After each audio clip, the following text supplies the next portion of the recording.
몇 년 전에 호주의 한 천문학자가 성탄절은 12월 25일이 아니고 6월 17일이라 하는 주장을 했습니다. 데이브 레네케라는 사람인데 이분이 컴퓨터를 가지고 예수님 태어난 날 그 동방 박사들이 쫓아간 별을 추적을 하니까 그 예수님 태어나던 그 점에 사람들이 밤 하늘에서 발견했던 그 밝은 별을 컴퓨터로 계산해서 찾아냈습니다. 그래서 그 밤에 그 별이 가장 빛난 시간을 계산하니까 12월 25일이 아니고 6월 17일이라 이렇게 찾았다는 것입니다. 성경에 따르면 이 동방 박사들이 특히 밝게 빛나는 큰 별을 쫓아서 아기 예수님 태어난 베들레헴의 마구간에 도착했습니다. 우리가 12월 25일을 성탄절로 지키는 것은 그날이 정확하게 예수님 생일이라 해서 지키지 않습니다. 우리가 이집트 정교회라든지 이런 데는 또 1월 14일인가 또 그때 1월 달에 성탄절 지키기도 하고요. 우리에게는 이 일자가 중요한 것이 아닙니다. 예수님이 이 땅에 오셨다 하는 것을 우리가 기념하고 감사하는 것이 성탄절입니다.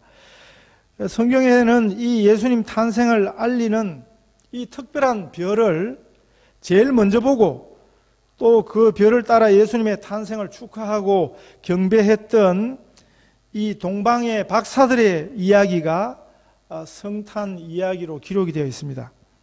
그 시대에 밤하늘의 별을 보고 그 별을 쫓아서 동방에서부터 베들레헴까지 찾아갔다는 이 사실은 이건 굉장히 놀라운 일인 것입니다.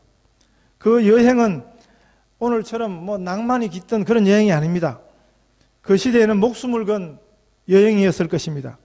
베들레헴은 예루살렘에서 한 8km 떨어진 예루살렘의 변두리였습니다. 그 당시 기록에 보면 성경에도 나오지요.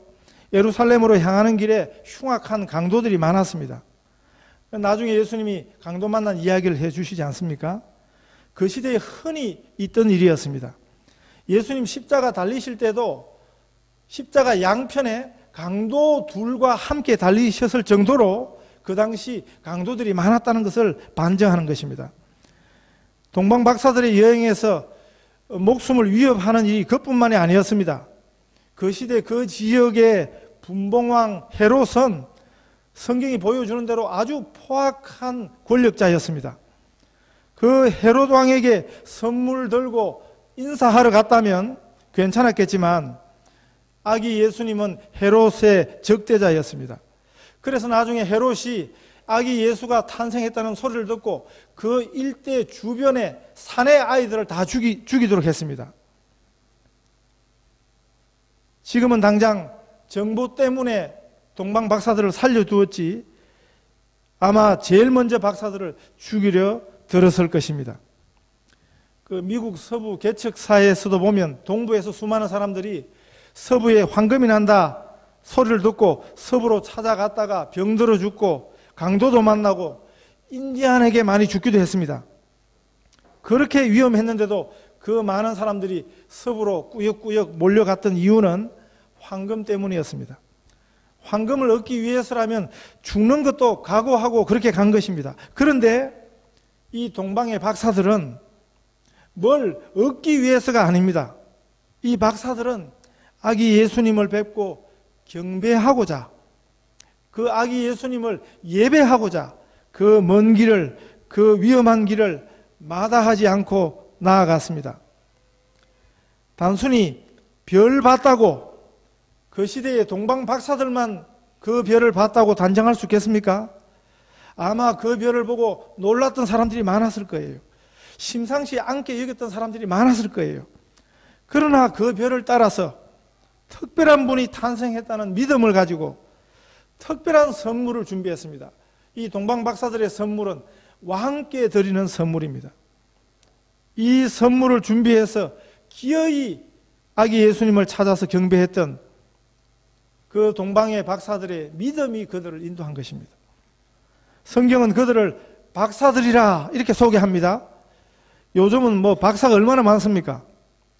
여기서도 어느 목사가 박사 학위 받았다 해서 학위, 취득, 감사 예배 이런 거 드리는 것을 교민지에 소개되기도 했습니다.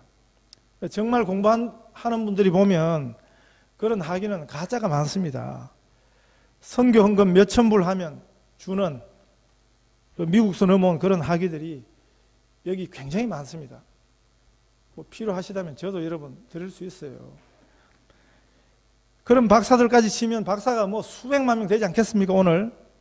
그런데 이 성경의 박사들은 2000년 전에 박사들입니다. 성경의 기록이 그들을 박사라고 칭하고 있습니다. 이런 분들이 어리석고 터무니없는 일로 그 위험한 여행을 했을 리가 없습니다. 하늘에 나타난 특별한 징조를 보고 산을 넘고 물을 건너서 그 먼 여정 끝에 아기 예수님을 뵙고 경배한 것입니다. 여기 경배라는 표현도 그냥 찾아가서 축하했다, 인사했다 그런 수준이 아닙니다. 이 말은 예배했다는 말입니다.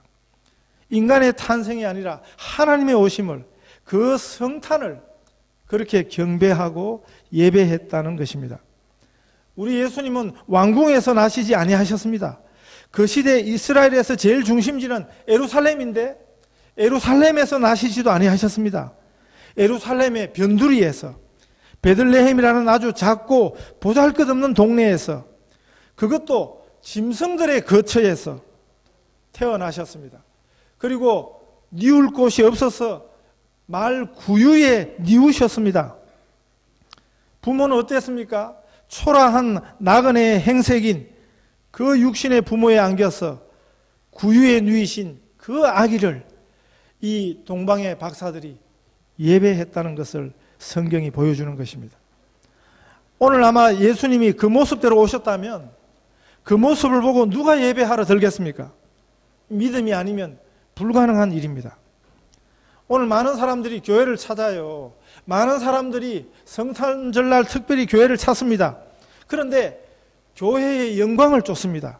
기독교의 영광을 쫓습니다. 예수님 당시에도 예수님 공생의 기간에 많은 사람들이 예수님을 따라다녔지만 그들의 목적이 뭐였냐 하면 특별히 그들이 기적을 보고 떡을 얻어먹고 뭔가 얻으려고 예수님을 쫓았습니다. 그러던 사람들이 예수님이 이제 자기들의 기대를 못 채우니까 어떻게 했습니까? 그렇게 예수님을 따라다니는 사람들이 나중에는 돌변했습니다. 예수를 십자가에 못 박으라고 소리 지르는 바로 그 사람들입니다. 바라바라는 강도 하나하고 예수님을 맞바꾸었습니다. 가짜 신앙은 결국 예수를 믿는 게 아니고 예수를 죽이려 드는 것입니다. 오늘도 그런 목적으로, 그런 이유로 교회를 찾고 예수를 찾는 이들이 너무 많습니다. 그러나 동방 박사들은 그런 목적이 아니었습니다. 그들은 예수님을, 아기 예수님을 예배하기 위해서 구유에 누인 예수라도 그 아기가 예수신 줄 알고 생명 걸고 거기 가서 주님을 예배했던 그분들이 바로 이 동방의 박사들입니다. 오늘 우리가 성탄 예배에 참여하면서 우리의 성탄절의 의미가 무엇인가, 우리의 성탄 예배가 무엇인지를 진지하게 한번 살펴보실 수 있기를 바랍니다. 그렇게 예수님께 드리는 그 진실한 예배가, 그 헌신이 얼마나 귀한 것인지 우리가 배울 수 있어야겠습니다. 섬길수록 더 귀한 주님, 사랑할수록 더 귀한 우리 주님을 진실함으로 예수님을 찾았던 동방의 박사들, 또 목동들의 이야기, 그리고 십자가까지 예수님을 따르던 진실한 여제자들의 이야기가 성경에 소개되고 있습니다. 이 성탄절을 맞는 우리의 마음은 무엇입니까? 진실함으로 이 동방의 박사들처럼 만왕의 왕으로 오신 우리 구주 예수님을 예배하시는 우리 온 성도들 되시기를 축복합니다.